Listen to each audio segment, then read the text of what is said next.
오후의 시작 함께 하실래요? 안녕하세요. 세상의 모든 정보 아나운서 전주리입니다.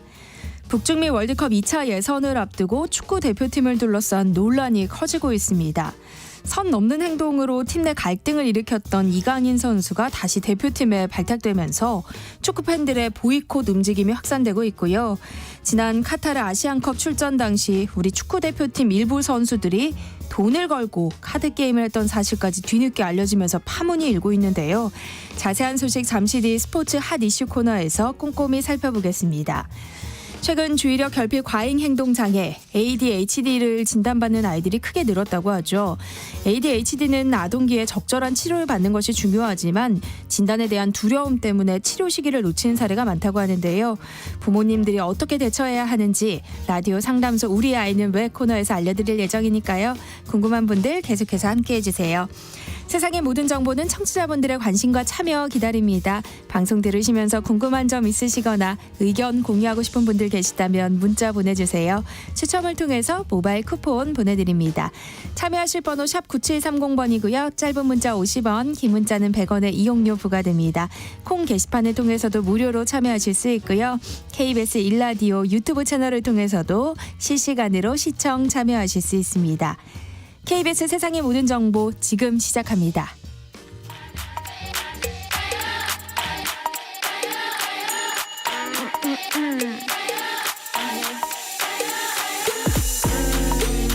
혹시 뉴스 빠뜨리셨나요? 한낮에 전해진 소식들 꼼꼼히 정리해드리겠습니다. 오늘의 뉴스 조현정 시사평론가와 함께합니다. 안녕하세요. 네, 안녕하세요.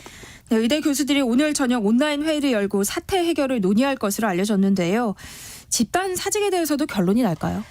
지난 9일에도 이 전국 의과대학 교수협의회가 비공개 총회를 열었었어요. 그런데 그때 뚜렷한 결론을 내지 못했는데 이번에는 좀 새로운 대응 방안이 나올지 주목이 되고 있고요. 온라인으로 오늘 저녁 8시에 회의를 한다고 합니다. 또 이렇게 전의교협하고는 또 별개로 각 의대 교수들의 사직 움직임은 확산하고 있는데요. 네. 일단 서울의대랑 울산의대 교수들이 사직서 제출을 결의를 했기 때문에 앞으로 또 이제 걷잡을 수 없이 전국으로 퍼져나갈 수 있다. 이런 가능성도 보여지고요. 한쪽에서는 또 대화의 시도도 있긴 있었습니다. 정부와 의료계가 타협을 모색하기 위해서 모였는데 그렇지만 역시나 그 기존의 입장과 똑같았어요. 2,000명 증원 폭이 너무 크다. 딱 적당하다. 이런 기존의 입장차만 다시 확인을 하고 끝났습니다. 또 이 자리에는 그 정부가 논문을 근거로 해서 2,000명 증원이 맞다라고 이렇게 근거로 삼았던 논문 저자도 참석을 했는데 정작 이 저자는 오히려 증원 폭이 너무 크다. 이렇게 지적을 했고요. 지금까지 그 정부는 그나마 좀 응급의료 쪽은 유지를 하고 있다. 이렇게 자평을 하고는 있는데 교수들까지 떠날 움직임을 보이기 때문에 환자들 불안은 더 커지고 있는 상황입니다. 네.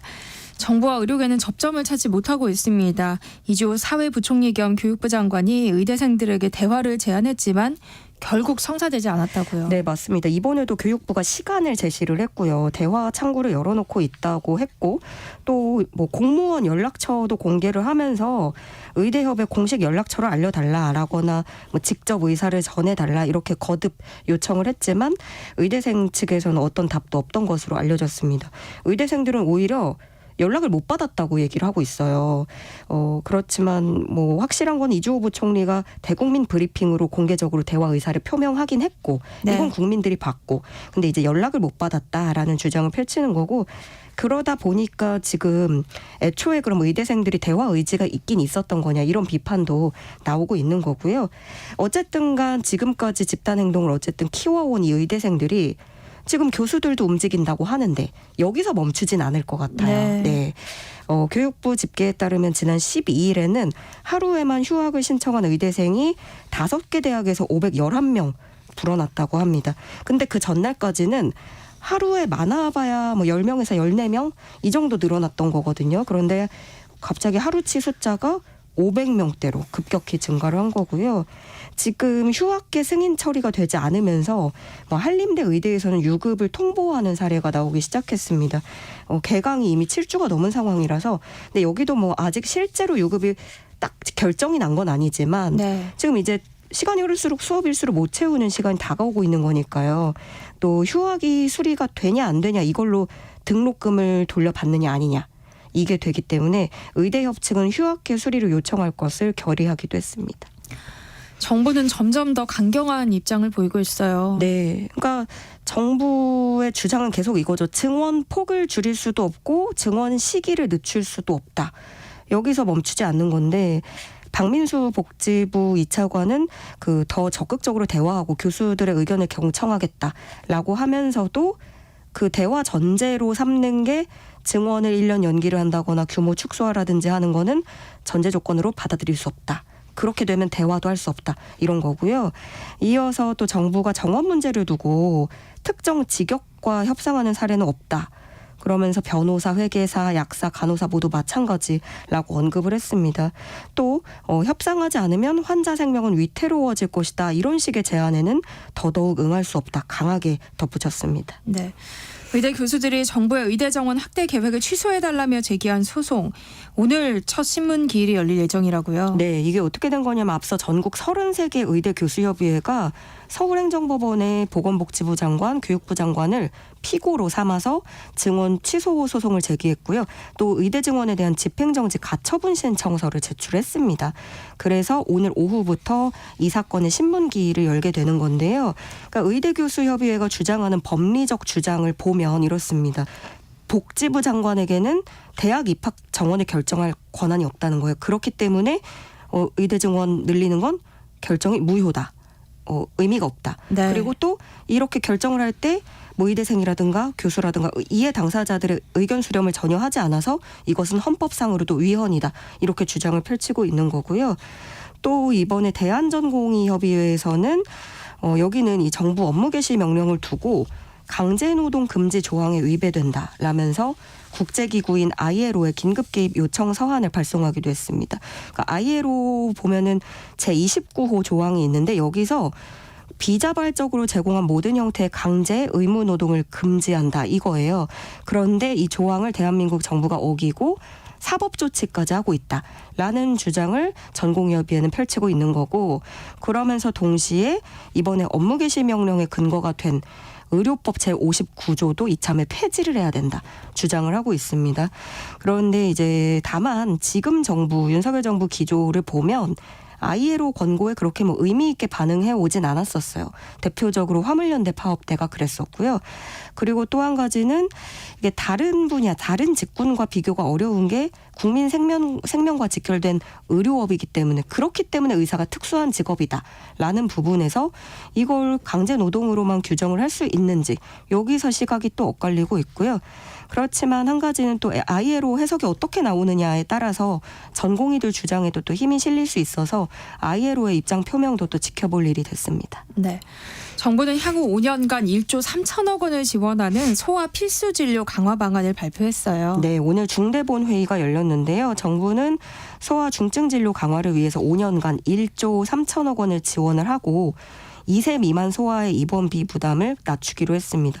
영유아 경우에 그렇잖아요. 새벽이나 주말에 갑자기 열나고 아프면 이건 정말 긴급 상황으로 가기도 네. 하는데 지금 병원 찾기가 너무 어렵기 때문에 그래서 정부는 이 소아가 야간 휴일에도 병원을 이용할 때 어려움이 없도록 하겠다라는 방침을 내놓은 거고요.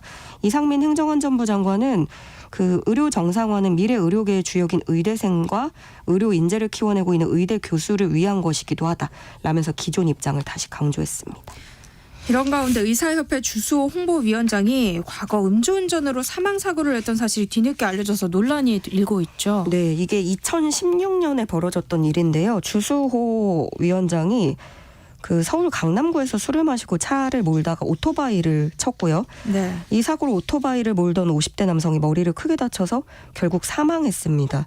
당시 주수호 위원장 혈중 알코올 농도는 면허 정지 수준이 0.078%였던 것으로 알려졌고 이것 때문에 징역 1년 6개월에 집행유예 3년을 선고를 받았어요. 일단 주수호 위원장이 이번에도 다시 사과를 했고 그 당시에도 사죄를 했다고 하고 또 유가족과 합의를 했다고도 합니다. 그런데 이제 여기서 또 불거지는 문제는 의료인 면허에 대한 얘기로 가게 되는 거죠. 이게 금고 이상 형을 받으면 의료인 면허를 취소하자라는 주장 오래전부터 제기가 돼 왔었고 그런데 이 내용을 담아서 의료법 개정을 추진을 할 때 주수호 위원장이 이거를 굉장히 적극적으로 반대를 했다라는 거에 재조명이 되는 거거든요. 그러니까 주수호 위원장의 주장은 이렇습니다. 그 진료와 관련이 없는 그 의사 본연의 자연인으로서의 범죄에 대해서 의사 면허 취소로 가는 건 과잉 처벌이고 이중 처벌이다. 이런 논리를 펼쳤던 거고요. 그리고 또 한 가지 논란은 이게 아무리 의료법 개정되기 전이라서 의사 면허 취소 대상이 그 당시엔 아니었다고 해도 의협 지도부로 선출이 되고 또 대표성을 띠면서 목소리를 내는 게 맞는 건지 이런 비판도 나오고 있는 거고요. 일단 이 주수호 위원장은 차기 의협 회장에 또 출마를 하기로 했다고 해요. 그래서 이제 출마 후보 등록을 했는데 등록하면서 자신의 이 음주운전 사망사고 사실은 알리지 않은 것으로 전해졌습니다. 다음 뉴스 살펴보겠습니다. 고용노동부와 한국경영자총협회가 오늘 간담회를 가졌다고요? 네, 이 주요 기업 인사 노무 담당 임원 간담회를 개최하고 노동정책과 관련한 기업 현장 애로사항 또 정부의 노동개혁 정책 방향에 대한 의견을 서로 교환을 했습니다. 이정식 고용노동부 장관은 저출산 해결과 좋은 일자리 창출, 이중구조 해소에 초점을 맞추고 노동개혁을 추진하겠다라는 그림을 밝혔는데요. 올해에는 노사 법치주의를 현장 문화로 정착시키겠다는 겁니다. 그렇게 해서 노동시장 경직성을 해소를 하고 국민 일자리를 확대하겠다라고 밝혔는데 무엇보다 지금 정부가 좀 초점을 맞추는 건 대기업, 중소기업, 원청, 하청 이런 이중구조 개선에 실질적인 성과를 도출하겠다라는 계획이고 또 지금 ESG라고 해가지고 뭐 투명 경영이나 환경, 사회 이런 경영이 또 자리를 잡고 있잖아요. 네. 그런 만큼 경영계에서도 좀 현장의 변화를 만들어달라 이렇게 당부를 하기도 했었습니다. 이에 경영계도 노동개혁 추진 필요성에 공감한다고 밝히면서 노동개혁 추진단을 구성해서 이게 경영계뿐만이 아니라 노동계와도 함께 합의를 해서 사회적 역할을 다하겠다 이렇게 화답했습니다.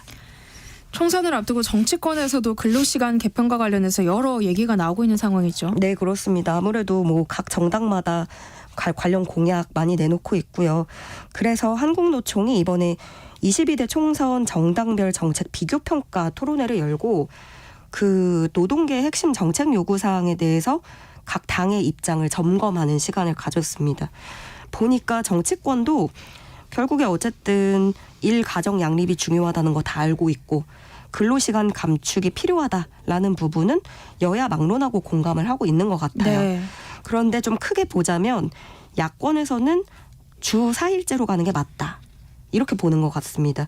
그러니까 더불어민주당에서는 주 4일 또는 주 4.5일제를 도입한 기업을 지원하는 식으로 노동시간을 2030년까지 OECD 평균 이하로 줄이겠다라는 걸 총선 공약에 반영했다고 밝혔고요. 다른 야권들 보면 녹색정의당이 주 4일제, 새로운 미래는 주 4.5일제를 제안을 했고 새진보연합은 주 3일 휴식법 추진을 약속하겠다고 밝혔습니다. 그런데 여당에서는 조금 온도차가 있는데요. 단계적으로 추진한다라는 입장이에요. 경사노위에서 대화를 먼저 하고 그 결과를 반영해서 22대 국회에서 입법을 추진하겠다라고 밝혔습니다. 또 법정 정년 연장 이것도 떠오르는 화두인데 국민의힘은 단계적으로 상향해 나갈 필요는 있지만 당장 추진은 현실적이지 않다라는 입장이었고요. 민주당은 중소영세기업부터 법적 정년을 국민연금 수급 개시 연령에 맞춰서 연장하겠다 밝혔습니다. 오늘 새벽 경남 통영 욕지도 인근 바다에서 어선이 침수된 안타까운 사고가 발생했어요. 네, 11명이 타고 있었고 10명이 구조가 됐지만 3명이 숨졌고 1명이 실종 상태입니다. 한국인 4명과 외국인 7명이 타고 있었는데요. 숨진 3명 모두 한국인으로 전해졌습니다. 이 사고 선박은 139톤급 쌍끌이 저인망선인데 어제 오후 5시쯤에 통영 동호항에서 출항을 했고요. 신고가 접수된 건 오늘 새벽 4시 10분경입니다. 사고 선박은 지금 수심 60m 아래로 완전히 침몰한 것으로 확인이 됐고요. 통영 해경이 경비함정 16척, 해군함정 2척, 항공기 3대 등을 동원해서 수색 작업을 벌이고 있습니다. 그런데 여기 욕지도 인근이 지난 9일에도 또 이런 사고가 있었거든요. 네. 20톤급 선박이 전복이 됐는데 아직도 엿새째 수색 작업이 이어지고 있습니다. 한낮의 교양 파트너 지금 여러분께서는 세상의 모든 정보와 함께하고 계십니다. 김정은 북한 국무위원장이 탱크 훈련 경기를 지도한 것으로 알려졌는데요. 한미 연합 연습 종료 시점을 앞두고 맞대응에 나선 것으로 봐야 할까요? 네, 그렇습니다. 오늘까지 한미 연합훈련 그 자유의 방패 연습이 이어지고 있거든요. 조선중앙통신 보도에 따르면 이번 훈련 경기에서 처음으로 신형 탱크가 모습을 드러냈고 김정은 위원장이 세계에서 제일 위력한 탱크를 구비하게 된 건 크게 자부할 만한 일이다. 이렇게 전했습니다. 이번에 등장한 신형 탱크가 북한에서 기존의 주력으로 밀었던 천마호와 폭풍호 등을 대체했을 가능성이 크다라는 거론이 되고 있고요. 또 실전 배치도 완료된 것으로 보인다는 게 중론입니다. 네, 신원식 국방부 장관도 입장을 냈죠. 네, 그러니까 우리나라에서는 또 신원식 국방부 장관이 그 육군 특전사를 방문을 했어요. 그래서 이제 한반도 유사시에 적 지도부를 제거한다는 이른바 참수작전 훈련을 현장 지도를 했는데 현직 국방부 장관이 이렇게 직접 육군 특전사를 방문해서 업무 보고를 받고 또 대비태세를 점검한 건 8년 만입니다. 신원식 장관은 만약 김정은이 전쟁을 일으킨다면 적 지도부를 신속히 제거하는 세계 최고의 특수전 부대가 돼야 된다. 이렇게 군에 당부한 것으로 전해졌습니다. 네, 이런 가운데 북한과 러시아 사이에 무기 거래가 재개된 것으로 보인다는 보도가 나왔어요. 네, 미국의 북한 전문 매체 NK뉴스가 현지 시각 13일 이런 내용을 보도를 했는데요. 러시아 민간항공사의 초대형 화물기가 이번 주에 북한을 비밀 방문한 것으로 보인다는 내용이에요. 근데 이런 화물기가 간다는 건 미국의 제재 대상인 거고 네. 또 북한과 러시아 사이에 어떤 중요한 무기 거래 그런 스킨십이 있는 게 아닌가 우려가 모아지는 겁니다. 이 매체에 따르면 그 러시아의 일류신 화물기가 중국 상하이 푸동공항에서 이륙해서 서해상을 비행하던 도중에 중간에 위치 정보 송신이 꺼졌고요. 그 2시간 후에 평양 서쪽 상공에서 다시 나타났다고 하는데 이 화물기는 다음 날에 중국 몽골 상공을 통과해서 또 모스크바로 향했다라고 전해지고 있습니다. 근데 이 시간대에 그렇다고 뭐 평양 공항을 촬영한 위성 영상이 확인된 건 아니라서 실제로 이 화물기가 북한에 착륙까지 했는지 이걸 확인한 건 아닌데 그럼에도 이제 평양 근처에서 고도를 낮췄다라는 부분을 미뤄봤을 때 인근에 착륙했을 것이다 이렇게 추정을 하고 있는 거고요. 그래서 북한 전문가들은 북한에 물자를 전달을 했거나 또 북한의 순항미사일을 러시아가 지금 전쟁 때문에 또 긴급 지원 요청했을 수 있다라는 분석 내놓고 있습니다. 총선을 앞둔 정치권 움직임도 살펴보겠습니다. 국민의힘이 위성정당인 국민의 미래로 비례대표 의원 8명을 보내기로 했어요. 네, 이제 비례위성정당으로의 의원 꺼주기가 본격적으로 시작되는 모습인데요.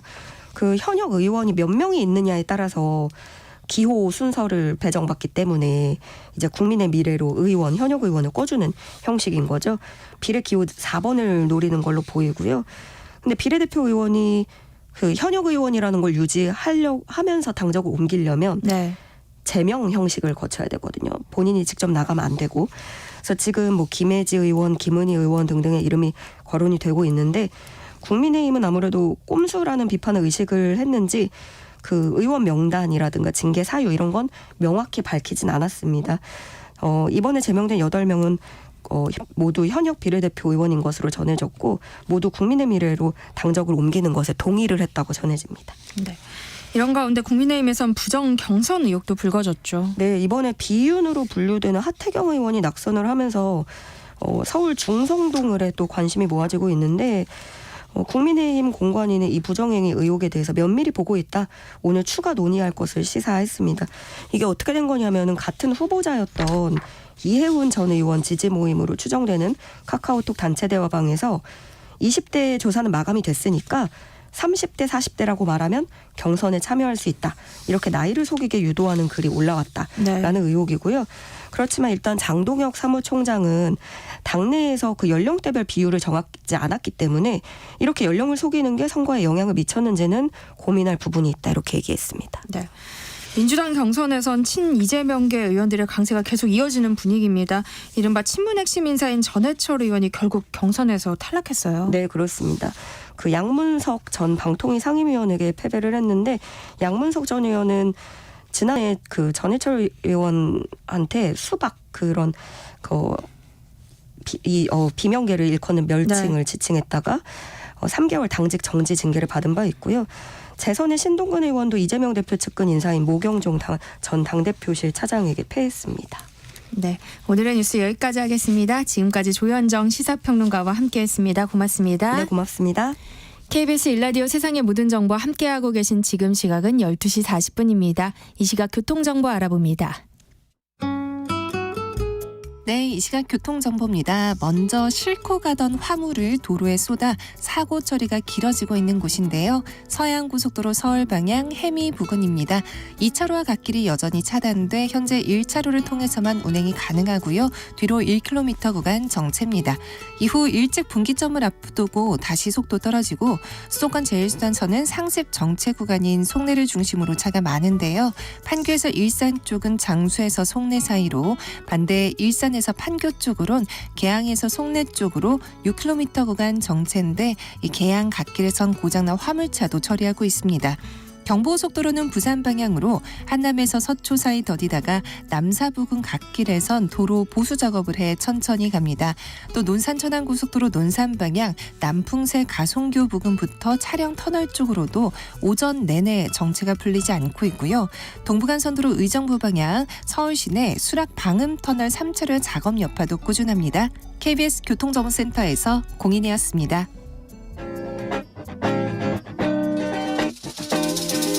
세상의 모든 정보를 당신의 귓가로 특급 배송해드립니다. 세상의 모든 정보.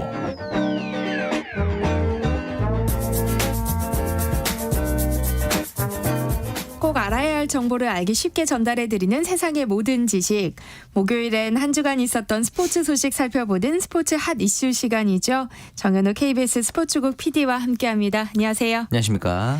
네, 어제 전해진 소식으로 시작해봤으면 하는데요. 네. 카타르 아시안컵 기간에 이 축구대표팀 선수 일부가 현지에 있던 대한축구협회 직원과 도박성 카드게임을 했다는 의혹이 불거지면서 협회가 조사 중이라고요. 네, 불과 이제 어젯밤에 갑자기 전해진 소식이었죠. 네. 이 당시에 카타르가 아니라 이제 아부다비에서 있었던 전지훈련 동안에 일부 선수와 직원이 이 한국에서 가져온 칩을 이용해서 도박을 했다라는 네. 이제 의혹이 있었습니다. 이에 대해서 축구협회 관계자 같은 경우는 물론 이제 칩당 1,000원에서 5,000원 정도의 작은 금액이었다라고는 했지만 일단 인정을 했고요. 네. 사실은 근데 이 부분에 대해서는 이제 뭐 잃어봤자 한 4만 원, 5만 원 정도였다라는 얘기를 했고, 종종 이제 뭐 공돌리기라든가 뭐 마트털이 정도의 이제 경기, 그러니까 약간 뭐랄까 좀 취미 생활에 가깝다고 해야 될까요? 이런 수준의 이제 게임이었다. 도박이라고 보기는 어렵다라고 이제 얘기를 했고요.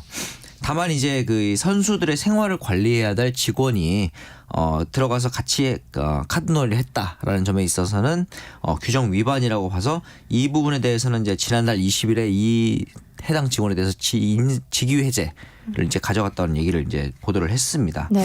이 부분에 대해서는 이제 좀 더 추가적으로 말씀을 드리자면은, 사실은 선수들이 좀 소집 기간이 긴 이번 아시안컵이라든가 월드컵 같은 경우에는 선수들의 여가 생활도 굉장히 중요한 부분이긴 합니다. 그래서 숙소 내에서 휴게실을 설치해서 운영을 합니다. 예를 들자면은 뭐 카드라든가 뭐 장기, 바둑, 뭐 보드게임, 노래방 기기, 뭐 윷놀이, 여기에 더해서 이제 최근에 이제 이슈가 됐었던 그 이강인 선수가 문제가 됐었던 탁구대 같은 네. 경우도 어떻게 보면 선수들이 여가를 잘 지낼 수 있게 만들어주는 장치였다라고 이제 설명을 하기도 했거든요.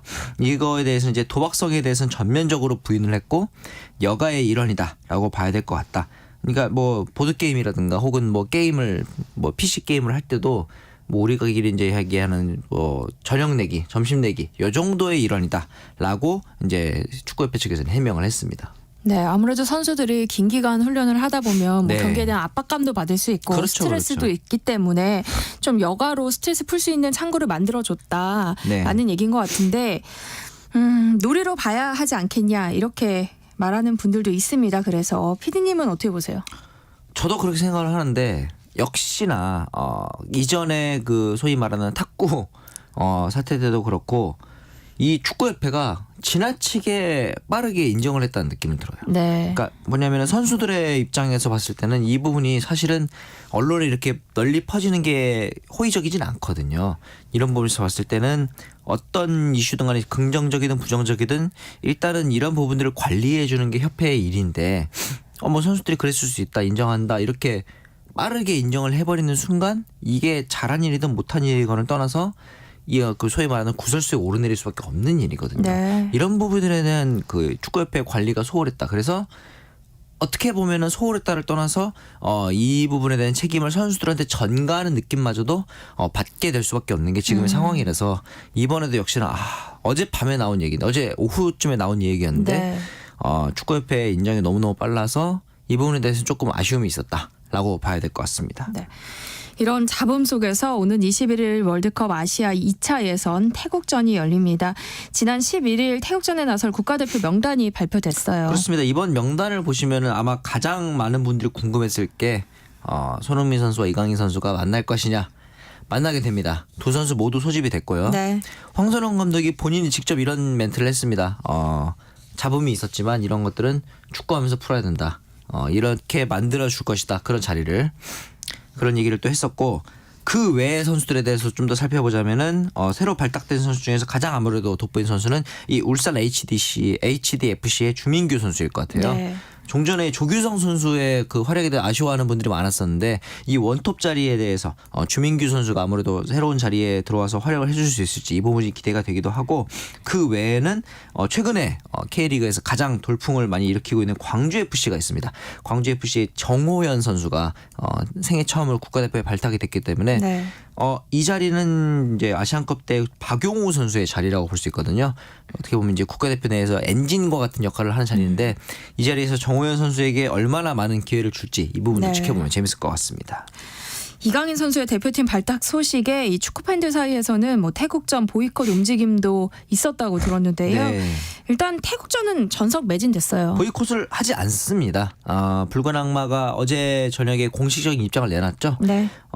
사실은 잘못은 축구협회가 하는 것이다. 그렇기 때문에 선수들에겐 죄가 없기 때문에 우리는 계속적으로 선수들에게 응원을 보내겠다라고 얘기를 했기 때문에 그렇기도 하고 이번 태국전 이강인 선수와 손흥민 선수가 어떻게 보면 화해의 움직임을 보일 가능성도 있기 때문에 이 부분을 보고 싶은 팬들도 많을 거예요. 네. 그렇기 때문에 이런 이유들로 인해서 전성 매진이 되지 않았을까라는 생각이 들기도 하고 개인적인 생각을 좀 더 덧붙이자면은 이렇기 때문에 선수들에게는 화해의 자리가 필요하다고 저도 생각은 합니다. 뭐 이후에 이강인 선수가 어떤 모습을 보여줄지 손흥민 선수가 어떤 모습을 보일지 모르겠지만 네. 일단 자리는 만들어주고 그 다음에 선수들에게 선수들이 보여주는 모습에 대해서 우리가 평가를 해도 늦지 않을 것이다. 그렇기 때문에 붉은 악마 입장에서는 그 서포터즈가 할 수 있는 최선의 대처가 아니었을까라는 생각이 들기도 합니다. 네. 황선홍 임시 감독 체제로 치러지는 태국전 뭐 선수들 개인에게도 또 대표팀에게도 여러모로 중요한 경기가 되겠죠. 그렇죠. 2차 예선에서 1위를 차지하지 못하고 만약에 2위로 떨어지게 되면은 3차 예선에서 1시드 팀이 될 수 있는 가능성이 높은 일본이나 이란을 만나게 됩니다. 네. 이렇게 되면은 최종 예선에 가는 길까지가 굉장히 어려워질 험난하죠. 가능성이 높기 때문에 무조건 조 1위를 사수해야 되는 측면도 있고 황선홍 감독 입장에서는 더 중요할 수밖에 없는 게 이 태국전 국가대표 팀뿐만 아니라 23세 이하 이 올림픽 예선전도 같이 열립니다. 이렇게 되면은 사실은 월드컵은 뭐 냉정히 봤을 때는 이제 2차 예선이고 3차 예선 최종 예선도 남아있기 때문에 조금 더 시간이 있지만 올림픽 예선 같은 경우는 이번에 중동 팀과의 대전이 많습니다. 이 부분에 있어서는 자칫하면은 예선에서 떨어질 수도 있다. 올림픽에 못 나갈 수도 있다라는 이제 걱정도 있을 수 있고 네.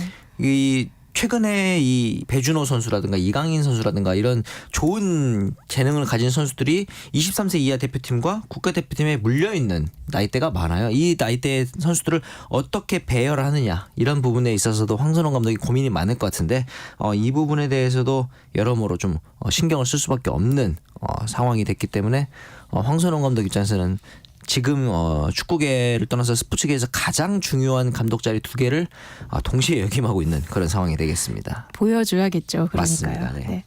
다음은 야구 소식 살펴봤으면 합니다.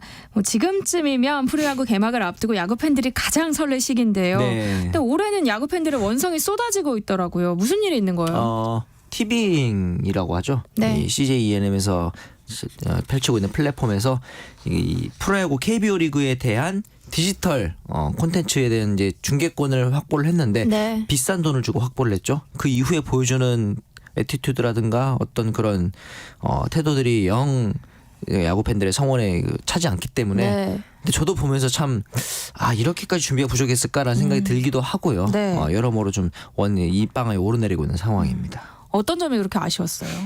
단순한 자막 실수부터가 좀 기본적으로 문제가 되죠. 그러니까 네. 야구가 1번부터 9번 타자가 있지 않습니까? 이 부분은 아시잖아요. 네.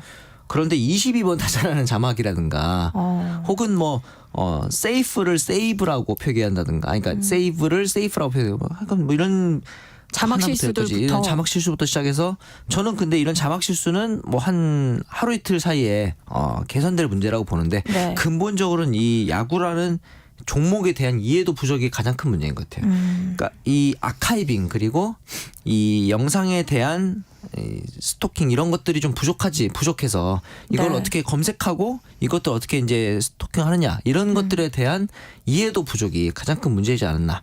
이런 것들 때문에 아마 야구 팬들의 눈높이가 워낙 높아져 있다 보니까 이런 분들의 아쉬움들이 표출되지 않았나 생각이 듭니다. 네.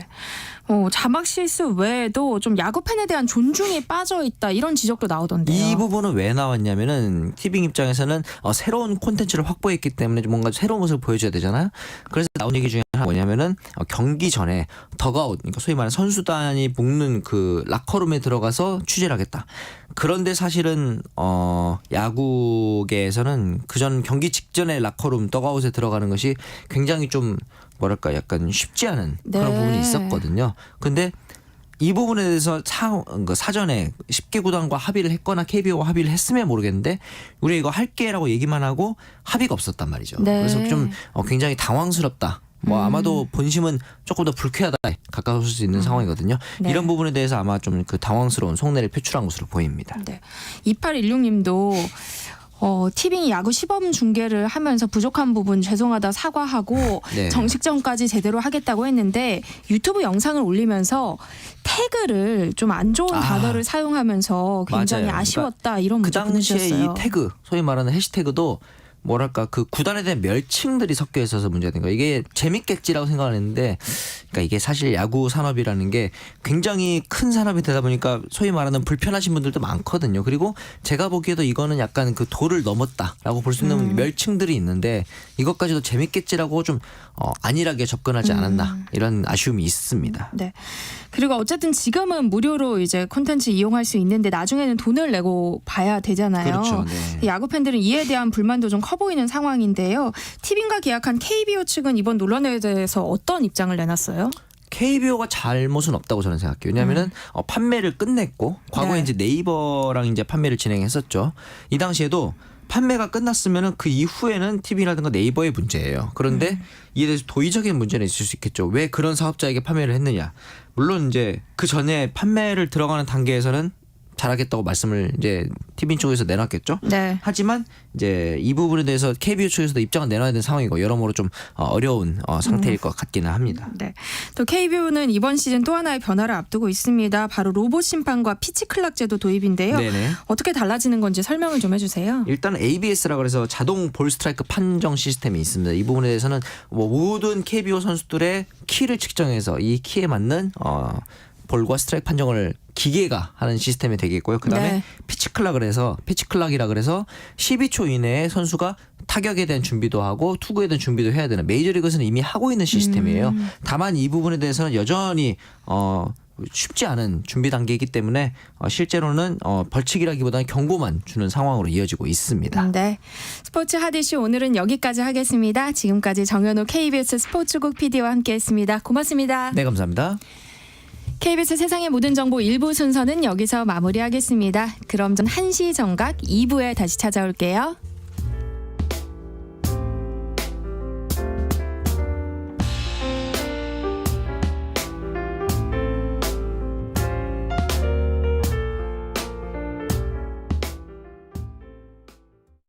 안녕하세요. 보건복지부 장관 조경입니다. 정부는 국민의 생사가 달린 중증 응급의료가 빈틈없이 운영될 수 있도록 최선을 다하고 있습니다. 국민 여러분께 부탁드립니다. 사명감으로 의료기관을 지키는 의료진이 중증 응급 환자 진료에 집중할 수 있도록 가벼운 질환은 가까운 동네 병의원이나 비대면 진료를 이용해 주십시오. 의료가 멈추면 개혁도 멈췄던 과거의 실패 사례를 또다시 반복할 수 없습니다. 국민이 아플 때 제때 제대로 치료받을 수 있도록 이번 의료계획을 반드시 완수하겠습니다. 감사합니다.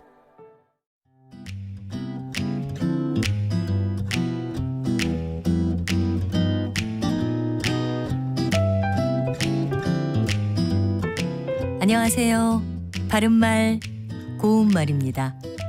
소설이나 드라마, 영화를 볼 때 이야기의 진행이 느려지면 답답함을 느끼게 됩니다. 이런 상황을 두고 고구마 전개라는 표현을 쓰기도 하는데요. 실제로 고구마나 감자 같은 것을 먹을 때 물을 마시지 않으면 잘 넘어가지도 않고 소화도 잘 안 되는 경우가 많습니다. 그런 상태를 비유한 거죠. 이처럼 음식을 먹을 때 목이 막히는 걸 두고 목이 미다와 목이 매다, 이 두 가지 표현이 모두 쓰이고 있습니다. 그런데 이 중에서 맞는 것은 목이 매답니다. 동사 매다는 주로 음식을 먹거나 말을 할 때 목이 막히는 것 같은 상태가 되는 걸 말합니다. 또 하수도가 잘 안 내려간다든지 굴뚝에 뭔가가 가득 차서 연기가 잘 빠지지 않을 때도 매다를 쓸 수 있습니다. 그러니까 뚫려 있거나 비어 있던 곳이 뭔가 들어차서 통하지 않게 되는 것을 뜻하는 거죠. 반면에 동사 미다와 관련된 표현으로는 미어 터지다 같은 게 있습니다. 지하철 열차가 승객들로 미어 터진다, 이런 표현에서처럼 공간이 꽉 차 터지거나 터질 듯한 상태가 되다를 뜻하기도 하고요. 또 비유적으로 쓰이면 심한 고통이나 슬픔으로 가슴이 터질 듯이 매우 괴롭다를 뜻하기도 합니다. 그리고 마음이 슬픔이나 고통으로 가득 차서 견디기 힘들다는 뜻으로 말할 때는 미어지다라고 합니다. 평생 고생만 하시다 돌아가신 그분을 생각하면 가슴이 미어집니다 같이 쓸 수 있습니다. 바른말 고운말, 아나운서 변희영이었습니다.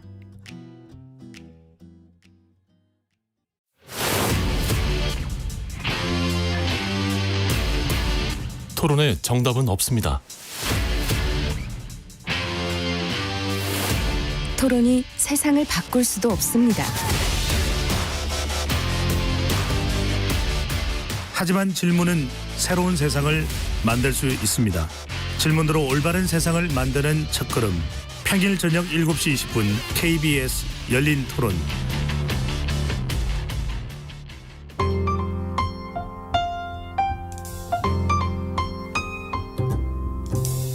어떤 하루 보내고 계신가요? 눈코 뜰 새 없이 바쁘게 지나가는 한 주.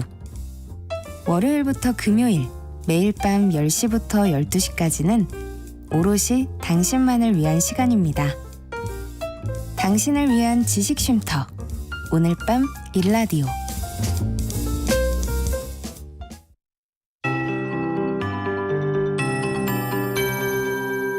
KBS 58분 날씨. 주 후반 들어 따스한 봄 햇살이 내려오고 있습니다. 오늘 낮 동안 어제보다 포근할 텐데요. 일교차가 매우 크기 때문에 건강관리 잘 해주셔야겠습니다. 아침에 3도로 출발한 서울이 현재 13도로 10도가량 올랐습니다. 한낮엔 서울의 기온이 15도, 대전, 광주 16도, 강릉, 부산 17도, 대구는 18도 안팎까지 오르겠습니다. 당분간 중부지방과 경북을 중심으로는 공기가 답답하겠습니다. 밤사이 국외에 미세먼지가 유입되면서 서울 등 수도권은 대부분 초미세먼지 농도가 나쁨 단계인데요. 이 먼지는 내일도 정체할 것으로 보입니다. 동해안에선 불씨 관리에 힘써주시는 게 좋습니다. 강릉, 속초 등 강원 동해안과 또 포항, 영덕, 울진 등 경북 동해안에 건조주의보가 내려졌고요. 내일은 대기에 바람도 강하게 불어 작은 불씨가 화재로 번질 위험이 크겠습니다. 밤부터는 순간풍속이 초속 20m 이상으로 더 강해지면서 강풍특보가 내려질 가능성도 있습니다. 바다의 물결은 동해 먼바다에서 2.5m까지 일겠습니다. 주말에도 온화한 가운데 충청 이남에 비 소식이 있는데요. 토요일 제주도와 전라권을 시작으로 일요일엔 충청 경상권에도 비가 내릴 전망입니다. 지금 서울의 기온 13.1도입니다. 박대우입니다.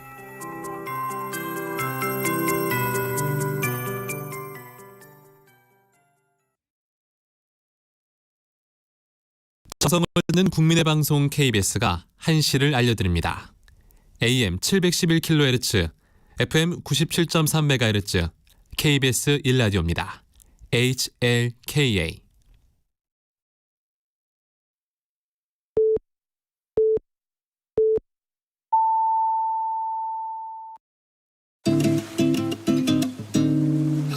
나른한 오후를 책임질 영양 만점 지식 비타민.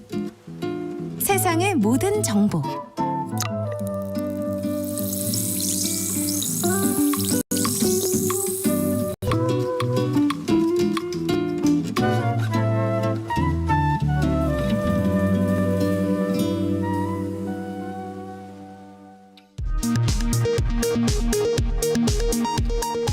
이 시각 라디오 정보센터 뉴스입니다.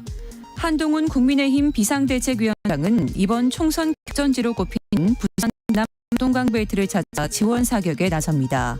이재명 더불어민주당 대표는 대전을 찾아 정부의 R&D 예산 삭감을 비판하며 대전을 과학수도로 만들겠다고 약속했습니다.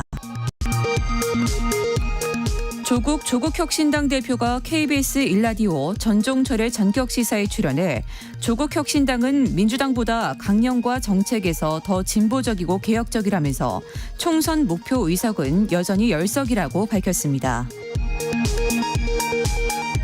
의대 교수들의 사직 결정 시한을 하루 앞두고 정부가 의대 정원 협상은 없다고 못 박았습니다. 전국 33개 의과대학 교수협의회가 제기한 의대 증원 취소 집행정지 신청 사건의 신문기일이 오늘 진행됩니다. 축구선수 황의조 씨의 사생활을 폭로하고 협박한 혐의로 재판에 넘겨진 황 씨의 형수에게 1심에서 징역 3년의 실형이 선고됐습니다.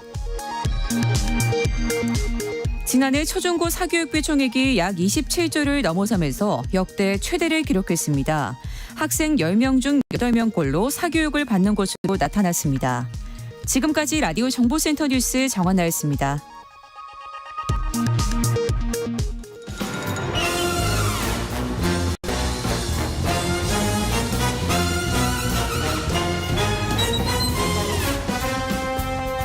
목요일은 공연을 소개하는 시간입니다. 라디오 객석 1열 목공소 공연 제작사랑 안영수 대표와 함께합니다. 어서 오세요. 예, 안녕하세요. 목공소 사장 안영수 인사드리겠습니다. 네, 목공소 사장님. 네. 오늘은 어떤 공연을 소개해 주실 건가요? 오늘은 그야말로 날씨가 화창한 화이트데이지 않습니까?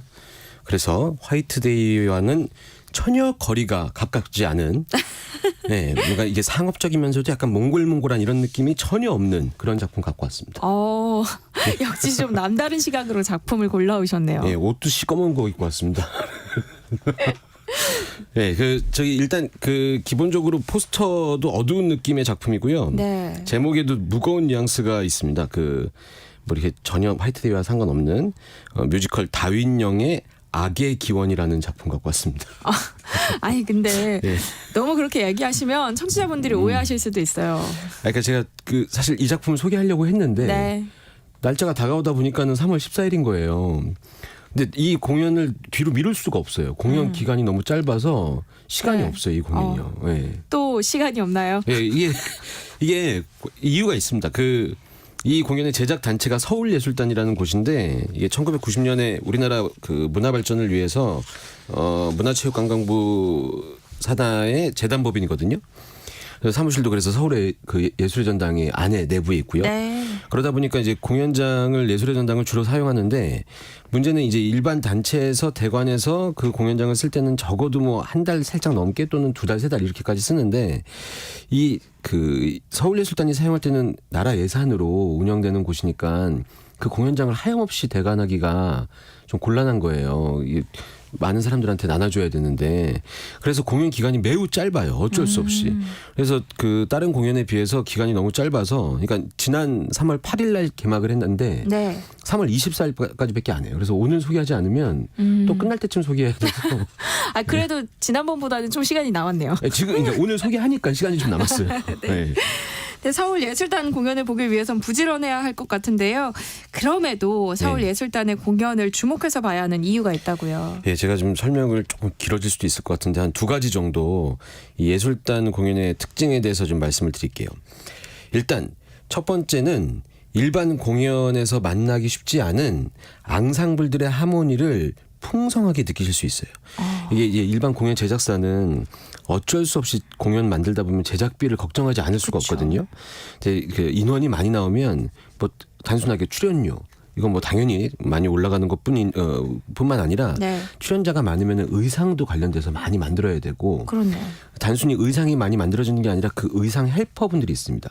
공연장 뒤에서 옷을 빨리 갈아입히고 하는 이런 인원들도 많이 들어가고 분장팀도 명수가 달라지고 분장되는 소요 시간도 그렇고 그리고 뭐 들으시기에는 그 정도 돈 아낀다고 이렇게 생각하실지 모르겠는데 연습 기간이 상당히 긴데 연습식 때도 많이 나오고요. 이게 일반 제작사에서는 그냥 쉽게 단순하게 무대에 배우들을 많이 세울 수가 없거든요. 그런데 이 예술단은 예술 단원들이 정기적으로 뽑아요. 그러니까 네. 극단처럼 시스템이 되는 거죠. 그래서 이제 뭐 하나 예를 들면은 일반 대형 공연장에서 하는 공연들이 한 10명에서 20명 내외의 그 배우분들이 한 번 공연할 때 무대에 선다면 이번 이 다윈영의 악의 기원 이 공연은 한 번 공연할 때마다 38명의 배우가 나옵니다. 그러니까 이게 합창 같은 신이 나오면 소리부터가 좀 남다른 거죠. 웅장한 여기에 그렇겠네요. 관객들이 좀 압도당하고 이제 이런 매력을 한번 느끼시면 대극장에 뭐 무대도 대단하고 막 이런 게 있지만 이 배우 명수가 주는 그 압도력 여기에 좀 압도당하면 공연을 보실 때 좀 되게 풍성한 공연을 본 것 같다 이런 느낌이 좀 들 수 있는 거죠. 네. 네. 또 서울 예술단 공연이 특별한 이유 예. 있다고요. 두 번째 특징은 제가 생각하기에는 방금 잠깐 말씀드렸는데 무대거든요. 네. 이제 그 또 제작비인데 제작사가 제작을 할 때 제작비를 생각 안 할 수 없으니까 근데 이제 서울예술단은 예산에 대해서 조금 좀 자유로운 거예요. 공연 기간이 짧은데 예산을 이렇게 쓸 수 있는 단체가 거의 없거든요. 그리고 이제 예술의 전당에서 공연을 주로 이 서울예술단이 하다 보니까 예술의 전당의 그 무대 시스템을 가장 잘 이해하고 있는 단체라고 생각할 수 있어요. 네. 왜냐하면 일반 제작사는 어디 공연장에서 공연을 할지 모르니까 이 무대 디자인이나 이런 것들을 그 예술의 전당에 딱 맞춰서는 못 만들어요. 그렇죠. 왜냐하면 지방도 다녀야 되고 막 이렇게 되니까. 근데 예술단에서 만드는 작품은 그곳에서 공연하니까 그 전당에 있는 공연장의 무대 시스템을 충분히 활용하는데 예술의 전당 이번에 토월극장이라는 곳에서 하는데 이 공연장이 그 양쪽 옆에 높낮이 이거는 충분히 뭐 어떻게 다른 팀도 쓸 수 있는데 이 깊이를 다 쓰는 팀이 별로 없어요. 그래서 예술의 전당에서 공연하는 팀들 중에 예술단 같은 곳에서 공연할 때 보면 그 무대 위에서 왜 왼쪽이나 오른쪽에서 그 소규모 무대가 쓱 들어오거나 배우들이 걸어 나오거나 이런 거 많이 보셨을 건데 저 뒤쪽이 깊이 정면에서 저 깊이에서 아무것도 없는 것 같은데 저 멀리서 막 걸어 나오는 거야. 한 50m 뒤쪽에서 앞으로 쭉 걸어 나오는 무대 같은 거를 실제로 만나게 되면 많이들 보셨을 텐데 이제 명성황후 같은 공연이 물론 이건 예술단 공연이 아니지만 맨 마지막 시기에 명성황후가 시해되고 그때 이제 그 아픔을 겪었던 우리나라의 그 조상분들이 돌아가신 다음에 하얀색 옷을 입고 한 명씩 한 명씩 뒤쪽에서 걸어 나오는 씬이 있거든요. 이 씬 같은 것들을 예술의 전당 공연장에서 보면은 이 그 거리감이 가까워지면서 막 벅차오름이 느껴지는데 그런 무대를 활용을 서울예술단 같은 곳에서 공연할 때 비로소 좀 제대로 느낄 수 있다.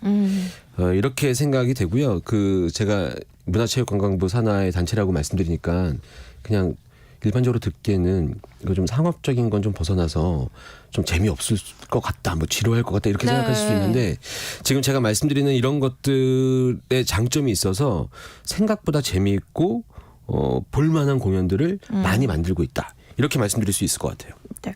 굉장히 좋은 이야기를 많이 해주셨는데 네. 서울예술단에서 올리는 뮤지컬 이 다윈영의 악의 기원 어떤 작품이네요? 진행자님은 혹시 이거 책 제목으로 알고 계셨어요? 솔직하신 게 매력이신 네. 것 같아요. 충분히 안다고 하셔도 될 만한. 네. 이 책 좋아하시는 분들은 많이 알고 계시더라고요. 이게 그 박지리 작가의 원작 소설인데 이걸 뮤지컬화한 작품이거든요. 네. 근데 원작 자체가 856페이지의 방대한 분량의 소설이에요. 이거 책 그 서점에서 보시면 네. 벽돌 같은 게 꽂혀 있어요. 네, 이 정도 소설인데 워낙 이야기가 흥미로워서 책을 한번 읽으면은 술술 읽힌다고 관계자들이 주장을 해요. 저는 책을 봤잖아요. 네. 술술 읽히나요? 아니요, 읽어보진 않았어요. 전 그 책의 두께만 봤습니다. 그런데 네. 저도 이제 약간 홍보성 멘트라고 생각했는데 제가 이 공연에 북 콘서트 같은 이벤트가 있었어요. 그때 사회를 봤는데 지방에서 올라오신 분이 북 콘서트를 잘 즐기기 위해서 책을 잠깐 좀 보려고 열었는데 그 시간 이후로 한 번도 놓지 않고 바로 읽었다고 하더라고요. 정말 얘기가 흡입력 있고 재밌다고 하더라고요. 네. 좀 줄거리를 간략히 소개를 해주세요. 네, 제가 이 856페이지짜리의 공연 그 책을 뮤지컬한 작품을 이 시간에 줄거리로 말씀드리는 게 불가능할 것 같지만 간단하게 말씀드려 보겠습니다. 일단 이 작품 좀 독특한 세계관을 갖고 있어요. 여기 요 부분만 잘 이해하시면 될 것 같아요. 네. 이 작품에서 다루는 세계는 상위 계급 1지구부터 하위 계급 9지구까지 9단계로 분리된 사회 구조를 갖고 있대요. 네. 계급 사회인 거죠. 그리고 이제 여기 주인공 다윈령 주인공인데 이 다윈령은 가장 상위 계급에 속해 있는 사람입니다. 일단 아버지가 교육부 장관이고 이 다윈령이 다니는 학교도 이 시대에 이 세계에 최고 중에 최고들만 다니는 뭐 금액적으로도 그렇고 실력도 그렇고 명문 학교 프라임스쿨이라는 곳인데 네. 이 프라임스쿨이라는 곳에서는 학생들한테 지배하는 계층이라는 인식을 공고히 하는 교육을 막 하는 거죠. 니네는 이 사회를 지배하는 계층이다 뭐 이런 식으로. 근데 그렇게 이 생활을 하고 있던 중에 이 주인공 다윈령이 어떤 사건을 통해 갖고 자기의 아버지 그 교육부 장관 그리고 자기 아버지 그 할아버지가 어떻게 이 사회의 최상위 계급까지 올라오게 됐는지 그걸 알게 돼요. 부정한 어떤 이유가 있었던 거죠. 네. 근데 이제 문제는 그 사실을 다윈령만 안 게 아니라 그 사실을 알지 말아야 할 사람까지 알게 되는 거예요. 다윈령은 이 계급을 지켜야 되고 그러다 보니까 다윈령이 그 비밀을 감추기 위해서 정말 해서는 안 되는 어떤 사건을 벌이게 됩니다. 그렇게 악이 대물림되는 거죠. 네. 일단 네. 아주 자세한 줄거리는 직접 가서 보는 걸로 하고요. 예. 공연 분위기를 느낄 수 있는 노래 한 곡 또 준비해 오셨다고요? 네, 그 노래 중에 이번에 홍보하기 위해서 만든 그 영상이 있더라고요. 그 영상에서 음원을 제가 발췌했는데 그 누구도 기억하지 못하리라는 넘버거든요. 네. 여기 이제 그 이번에 아이돌 중에 SF9이라는 그룹의 인성 씨가 여기 참여했는데 그 인성 씨가 함께 부른 넘버 버전으로 갖고 왔는데 노래 굉장히 잘하더라고요. 한번 들어보시면 좋을 것 같습니다. 네, 어떤 곡인지 함께 듣고 오겠습니다. 뮤지컬 다인형의 악의 기원 가운데 그 누구도 기억하지 못하리라는 제목의 넘버 함께 들어봤습니다.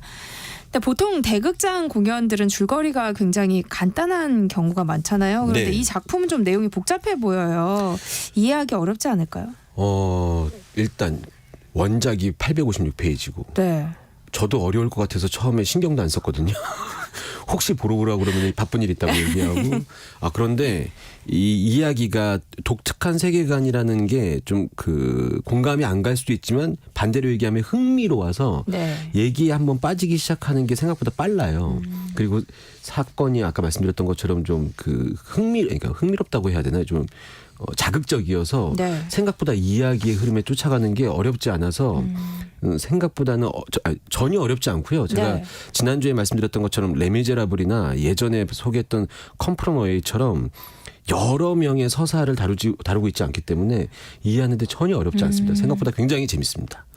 근데 이 작품이 네. 이번에 처음 무대에 또 올라가는 건 아니라고요. 네, 이게 이 작품을 많이 들어보지 못하셨을 거라고 생각하는데 뮤지컬을 아주 좋아하시는 분들 아니면 이 작품인데 생각보다 많이 했어요. 올해가 벌써 4번째 시즌이에요. 네. 그런데 좀 특이한 것은 첫 번째 시즌 때 공연이 일주일도 안 했던 걸로 기억하고 딱 일주일 정도 했던 걸로 기억해요. 제가 예술의 전당 공연 그 서울예술단 공연이 짧다고 말씀드렸는데 네. 이번이 다윈령이 악의 기원 공연 중에서 가장 긴 기간이고요. 첫 번째 시즌이 일주일, 두 번째 시즌이 12일, 세 번째 시즌이 2주 요 정도밖에 안 했어요. 네. 그래서 이번 시즌까지 다 포함해도 총 50회가 안 되는 공연이고 그 재밌었던 거는 일주일밖에 안 됐던 첫 번째 시즌 때 공연 전에 거기 이제 당시에 단장님이 네. 예술단 단장님이 저를 불러서 마케팅에 대한 조언을 좀 해달라고 하면서 부르셨어요. 근데 제가 이제 책 두께를 보고 그때 책 두께를 처음 봤죠. 안 된다. 이건 쉽지 않은 싸움이다. 이렇게 말씀드렸는데 네. 그리고 그냥 이 작품을 이 책을 좋아하시는 분들한테 어필을 하는 방법밖에 없다. 근데 공연 기간이 일주일밖에 안 되니까 알리면 끝난다. 그쵸. 나라 예산으로 공연 운영하시니까 마음을 접고 하셔라 이렇게 이런 식으로 말씀드렸는데 네. 그 일주일 사이에 이튿날인가부터 이 공연 좋아하시는 분들 사이에 소문이 쫙 나기 시작하더니 입소문이 막 났군요. 네, 굉장히 빠르게 났고 공연 기간이 짧으니까 상대적으로 희소성이 있으니까 관객들이 막 몰려온 거예요. 그래서 관객들한테 굉장히 높은 평점을 받고 소문이 난 거죠. 그래서 지금까지 왔고 제가 알기로는 이 작품 서울예술단에서 계속 이제 작가와의 계약이나 이런 게 있으니까 일반 단체에서 다음 공연은 저희랑 하시죠. 이런 딜도 있는 걸로 살짝 알고 있고 네. 그렇게 좀 흥미롭게 관객들 사이에서 입소문이 빠르게 난 작품입니다. 게다가 이 소문 때문에 일본 라이선스 공연까지 한번 진행했었던 작품이에요. 네. 이건 또 여담일 수 있는데 대학로에서 인기가 많은 배우 중에서 이 서울예술단 출신인 분들이 또 많다고요. 최근에 이제 그 아이돌을 하거나 이러면서 뮤지컬 들어오신 분들도 많은데 서울예술단은 단원이니까 춤, 노래, 연기가 다 돼야 되거든요. 그리고 훈련을 같이 많이 하고 그러니까 기본기가 탄탄해진 배우들이 있는 거죠. 그러다 보니까 어느 정도 기간이 지나고 나서 눈에 띄는 배우들이 이제 다른 그 제안을 받아서 대학로에 많이 활발하게 활동하는 배우들이 생각보다 많이 계시고요. 현재 레미제라블의 그 판틴하고 있는 조정은 배우나 이런 분들도 다 예술단 출신이십니다. 예, 훌륭한 배우들이 많습니다. 아마 많이 알게 되실 거예요. 앞으로도. 네. 지금까지 랑 안영수 대표와 함께했습니다. 목요일은 공연을 소개하는 시간 라디오 객석 일열 목공소 다음 주에도 또 잘 부탁드립니다. 고맙습니다. 감사합니다. 내일 점심 메뉴 추천. 귀로 듣는 푸짐한 지식 한 상 어떠세요? 세상의 모든 정보. 아나운서 전주리입니다.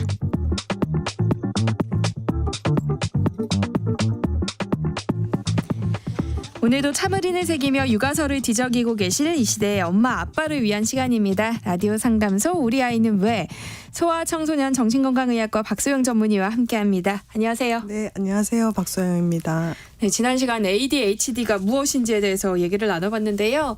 오늘은 ADHD 진단 그 이후에 치료에 대한 이야기를 준비해 오셨다고요. 네, 사실 이제 부모님들께서 ADHD인 것 같다 우리 아이가 혹은 이제 학교에서도 권유를 받고 주변에서도 얘기를 들으셔도 막상 병원에 오시기를 여러 가지 이유로 많이 꺼려하시는 경우들이 있습니다. 네. 그래서 오늘은 조금 더 ADHD 진단 받은 이후의 치료적인 부분에 대해서 이야기를 좀 해보려고 합니다. 네.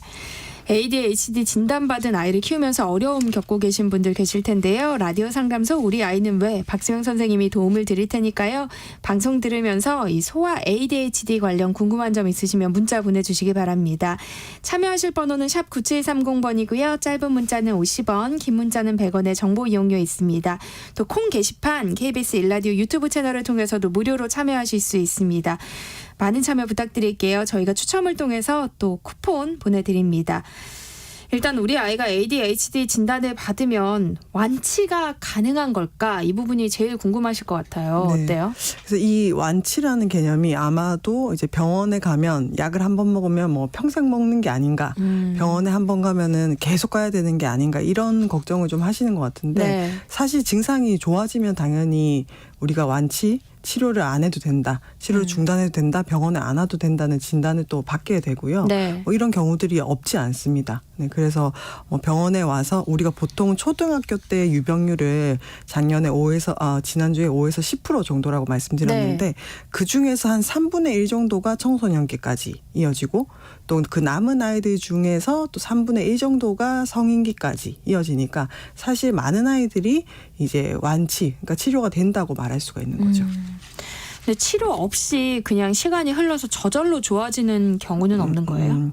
사실 이게 ADHD라는 게 우리가 질병으로 진단을 받은 거잖아요. 그럼 진단을 받았다는 말은 그 진단 받을 당시에 그냥 약간 부주의하고 약간 과잉 행동이 있는 거 정도로는 이제 병이라고 진단 내리지 않고 기대되는 정도의 확연히 못 미치고 또 이런 증상 때문에 아이의 발달이나 일상생활에 지장을 주는 것을 얘기하기 때문에 그냥 사실 이런 친구들을 그대로 놔둔다고 해서 좋아지는 경우는 뭐 사실 거의 드물다고 봐야 되겠죠. 뭐 쉽게 예를 들어서 우리가 고혈압이라고 진단을 받을 수도 있지만 고혈압 전 단계다. 아니면 고혈압이 위험하다 이렇게 해가지고 생활 습관을 개선하라고 이렇게 얘기를 듣기도 하잖아요. 그러면 우리 아이가 좀 산만한 경향성이 있고 약간 규칙을 안 지키는 것 같다. 그럼 우리가 가정에서 생활 지도나 교육 같은 걸로 아이를 좋게 할 수는 있지만 이미 이제 진단을 받은 친구라면 좀 전문적인 개입을 받는 것이 맞겠죠. 그럼 혹시 치료를 시작하면 효과가 좋은 일종의 골든타임 같은 게 있을까요? 네, 있습니다. 발견되자마자 늦지 않게 하는 것이 중요한데요. 네. 이제 발견이 된다는 거는 보통 우리가 초등학교 전후로 발견이 많이 된다고 했잖아요. 네. 그래서 늦지 않게 치료를 받는 것이 좋다는 뜻은 이게 결국 발달의 문제이기 때문에 발달이 계속 아이들은 진행이 되고 있는데 그 시기에 적절한 발달 과업을 이루지 못하면 결국 이게 이 아이한테 계속 발달에 마이너스적인 영향을 주게 된다는 뜻이죠. 그래서 ADHD가 우리 두뇌 중에서도 전두엽의 발달과 굉장히 큰 연관이 있다고 말씀드렸는데 이 전두엽이 아이들이 한 만 3, 4세부터 발달을 시작해가지고 청소년기까지 굉장히 활발하게 발달합니다. 그런데 이 발달이 다른 친구들에 비해서 혹은 상대적으로 발달이 미성숙하고 좀 활발하지 않다. 그러면은 여기를 빨리 이제 따라잡기를 해줘야 이 아이의 전두엽 성숙이 이제 좋아질 텐데 만약에 이 시기를 놓치게 되면은 추가적인 문제들이 더 생길 수가 있는 거죠. 그러니까 두뇌 발달 시기를 놓치면 안 된다는 말씀이신 것 같은데요. 그럼 이 시기를 놓치면 성인 ADHD로 이어질 확률이 높아지는 거예요? 네, 맞습니다. 그래서 그 나이에 따라서 이 아이들이 전두엽의 성숙에 따라서 내가 해야 될 일, 뭐 실행 기능 아니면 자기 조절 능력 이런 것들이 같이 성숙이 돼야 되는데 그런 기회들이 계속 놓쳐지게 되면은 당연히 이런 ADHD 증상이 청소년기나 성인기까지 이어질 가능성이 또 높고요. 사실은 이것 외에도 이제 치료를 적절한 시기에 받아야 되는 중요한 이유 중에 하나가 이 ADHD 때문에 생기는 동반 질환들이 생기게 됩니다.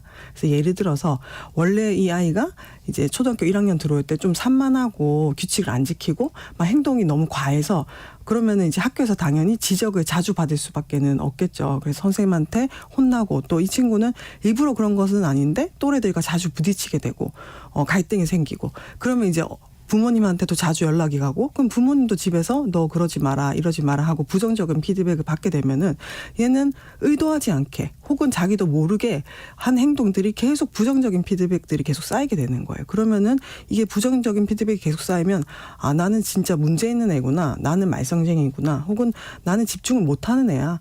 나는 말썽쟁이야 이런 식으로 자기 스스로에 대한 좀 부정적인 인식이 계속 쌓이게 되거든요. 그래서 ADHD를 적절한 시기에 치료를 안 받은 친구들이 사실은 40% 이상이 동반 질환을 가지고 있습니다. 예를 들면 우울증이라든지 아니면은 자신한테 계속 부정적인 피드백을 주는 부모에 대한 적대적인 반항 장애라든지 이런 것들을 가진 경우가 많고 또 IQ는 사실 큰 문제가 없는데 주의력을 조절하는 능력이나 집중력을 유지하는 힘이 부족해서 학습이 자기 IQ만큼 안 나오는 거예요. 그래서 학습에도 도태되는 경우 이런 여러 가지 2차 질환들이 생길 수가 있기 때문에 이런 여러 가지 다른 문제들이 생기기 전에 개입을 해주는 게 필요한 거죠. 그래서 치료가 중요하다는 말씀 같은데요. 네. 그런데 증상에 따라 다른 건지 뭐 약물 치료, 놀이 치료, 뭐 기계 치료 등 치료 방법이 다양하더라고요. 네, 맞습니다. 우선은 이제 나이에 따라서 예를 들어 만 6세 이하의 친구들한테는 우선적으로 부모 교육이 제일 우선시 되긴 합니다. 그래서 이 아이들을 어떤 식으로 키워야 되는지 사실 이게 산만한 아이, ADHD 아이를 육아를 해보시지 않으면 이 아이를 키우는 게 얼마나 힘드신지 와닿지 않을 수도 있어요. 그냥 애들이 원래 그런 거지 하실 수도 있는데 ADHD 아이들은 정말 10번 말하면 한두 번 이제 들을까 말까 하기 때문에 부모님들이 이 ADHD라는 특성에 대해서 잘 이해하고 그거에 맞게 양육을 하시는 게 필요하기 때문에 어린아이들, 학령 전기 아이들 같은 경우는 부모 교육을 먼저 권유를 드리고 그 이후부터는 사실 ADHD 치료 가이드라인에서는 1번이 약물 치료입니다. 가이드라인상에서 1번이라는 거는 효과 대비 이제 나오는 게 효율성이 가장 높다는 뜻이고 많이 입증이 됐다는 거죠. 그 외에 뭐 2차적인 문제, 좀 전에 얘기했던 자존감의 문제라든지 아니면 또래 관계에 갈등이 있다든지 이런 2차적인 문제 생겼을 때는 그 증상에 따라서 뭐 정서적인 접근을 할 수도 있고 아니면 또래 관계 개선을 위해서 사회성 기술을 알려주는 치료를 할 수도 있습니다. 약물 치료 같은 경우 뭐 이제는 많이 달라지긴 했겠지만 그래도 아이에게 정신과 약을 먹인다는 거부감 또는 약의 부작용 때문에 좀 꺼리는 분들도 있다고 들었어요. 네, 맞습니다. 이게 아무래도 부모 스스로가 먹는 약도 아니고 내 아이에게 약을 먹인다는 생각 때문에 또 이 약을 한번 먹으면 뭐 우리가 뭐 소화제처럼 하루 이틀 먹는 게 아니라 보통은 이제 1년 이상을 복용하게 되기 때문에 부담이 되는 거는 사실이에요. 근데 이제 저는 부모님들께 뭐라고 말씀드리냐면 우리 아이가 만약에 시력이 좀 나빠서 매번 뭘 볼 때마다 눈을 찌푸리고 보고 어떨 때는 잘 안 보이고 그것 때문에 생활에 어려움이 생긴다. 그럼 우리는 주저없이 안경을 씌우겠죠. 사실 ADHD 약물도 그렇게 비슷하게 보셔야 되거든요. 그래서 모든 약이 사실은 부작용의 가능성은 있습니다. 그런데 모든 아이들이 그렇다고 부작용을 겪지는 않고요. 특히 ADHD 약 같은 경우에는 소아정신과 약 중에서 가장 효과가 좋은 약으로 좀 나타나 있어요. 그래서 약물 치료에 대한 거부감보다는 약물 치료를 해서 우리 아이가 좀 더 생활적으로 편안하게 그리고 자기가 가지고 있는 잠재 능력을 잘 발휘하면서 발달할 수 있게 도와주십사 하고 말씀드리고 있습니다. 네. 저도 얼마 전에 다큐에서 본 내용이긴 한데 ADHD 약이 집중력과 성적 향상에 도움이 된다면서 ADHD가 아님에도 약을 찾는 분들이 있다고 하더라고요. 네. 실제로 약에 이런 효능이 있어요?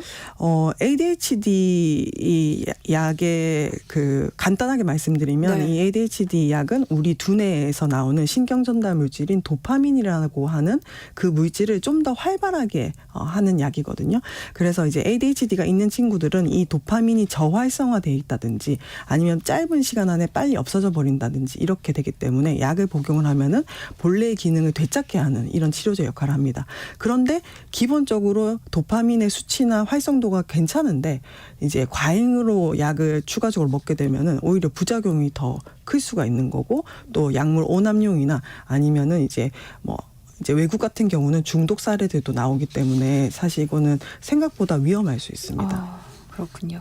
다시 ADHD 치료 관련된 얘기를 이어가 봤으면 좋겠는데요. 약물 치료가 제일 효과가 좋다고 하셨잖아요. 네. 그럼 얼마나 복용해야 하나요? 보통 치료 기간은 어느 정도로 잡으세요? 저는 이제 말씀드릴 때는 1년 이상 평균적으로는 한 2년 정도 말씀드리는데요. 사실 약물 치료의 효과가 가장 좋은 친구들은 이제 생활에 대한 동기도 있고 공부도 잘하고 싶고 막 말도 잘 듣고 싶은데 집중력만 부족한 경우, 내가 잘하고 싶은데 잘 안 되는 경우, 이런 애들은 약을 먹으면 효과를 잘 봐요. 근데 이 아이 자체가 공부도 별로 관심도 없고 혹은 이제 너무 그동안 이미 부정적인 피드백을 많이 받아서 자존감도 낮고 이미 또래 관계에서도 자신감도 없고 이렇다고 하면은 약물 치료만으로는 이제 효과가 좀 부족하겠죠. 그래서 약물 치료는 기본적으로 바탕이 되는 거고 그 뒤에 추가적인 증상들에 대해서는 2차 치료를 같이 가야 되기 때문에 이런 경우는 치료 기간이 더 늘어나게 됩니다. 그러니까 약물 치료 1, 2년 이렇게 치료 기간을 잡는다고 하셨는데 이게 짧은 시간은 또 아니잖아요. 네. 그래서 ADHD 진단을 받은 아이도 또 보호자도 쉽게 지칠 수 있을 것 같은데요. 이분들에게 좀 당부하고 싶은 말씀 혹시 있으신가요? 저는 이제 ADHD 진단을 받게 되면 부모님들께서 사실은 굉장히 청천벽력처럼 이렇게 받아들이시는 경우가 있어요. 근데 네. 저도 부모니까 그 마음을 많이 이해는 하지만 그렇다고 해서 우리 아이가 ADHD를 가지고 있다고 해서 아이의 모든 점이 뭔가 다 ADHD로 연결된다든지 얘는 이걸 못해. 이래서 그래. ADHD 때문이야. 네. 혹은 아이의 어떤 모습을 보고 이건 약을 안 먹어서 그래. 그러니까 아이의 어떤 특성들 중에서 우리 아이를 구성하고 있는 수만 가지가 있잖아요. 그중에서 몇 가지가 ADHD인 건데 ADHD 진단을 받았다고 해서 내 아이를 문제아로 혹은 어떤 장애가 있는 아이로 이렇게 이제 인식을 하게 되면 부모도 너무 힘들고 또 아이 자체도 부모의 그런 시선 때문에 더 많이 힘들 수가 있어요. 그래서 어떤 아까 말씀드렸듯이 시력이 나쁜 거 아니면 운동 능력이 좀 부족한 거 그런 것처럼 우리 아이의 어떤 부족한 점을 내가 발견해서 도와준다 이렇게 생각을 하시면 좋을 것 같고 또 아까 앞서 잠깐 말했지만 우리 ADHD를 가진 아이들은 여기저기서 좀 지적을 많이 받게 돼 있어요. 네. 이제 왜냐하면 단체 생활이라든지 이제 규칙을 지켜야 된다든지 이런 상황 속에서 이제 자신도 모르게 충동적으로 말이 나간다든지 친구 관계에서도 의도치 않게 막 갈등 일으킨다든지 이렇게 되니까 한두 번 지적을 한 명이 한두 번 해도 여러 군데서 계속 좋은 말보다는 나쁜 말을 받을 가능성이 좀 크기 때문에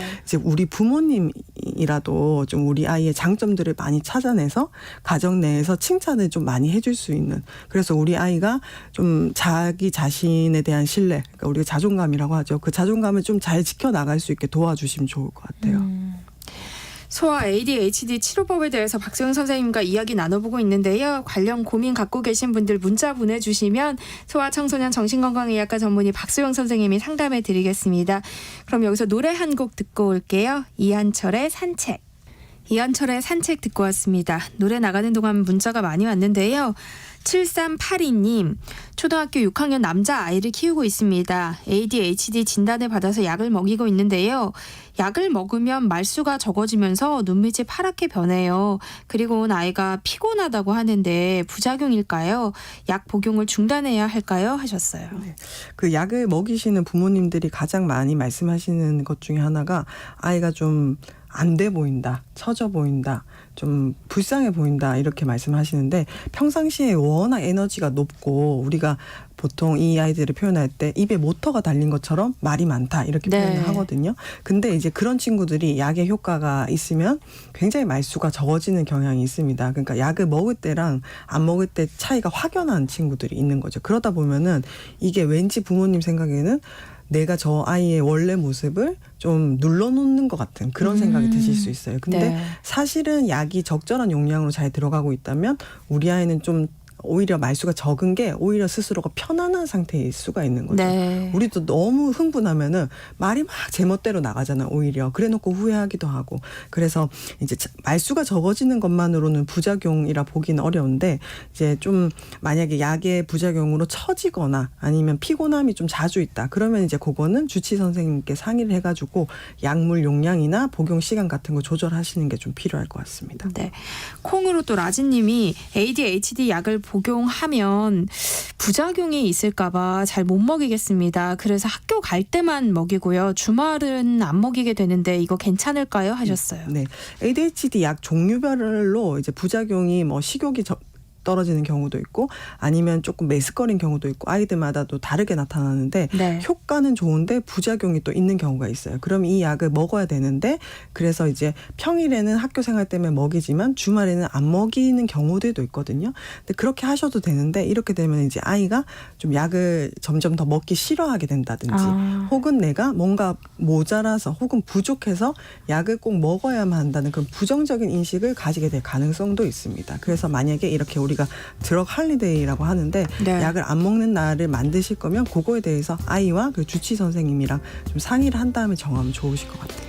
네, 라디오 상담소 우리 아이는 왜 여기서 마치겠습니다. 고맙습니다.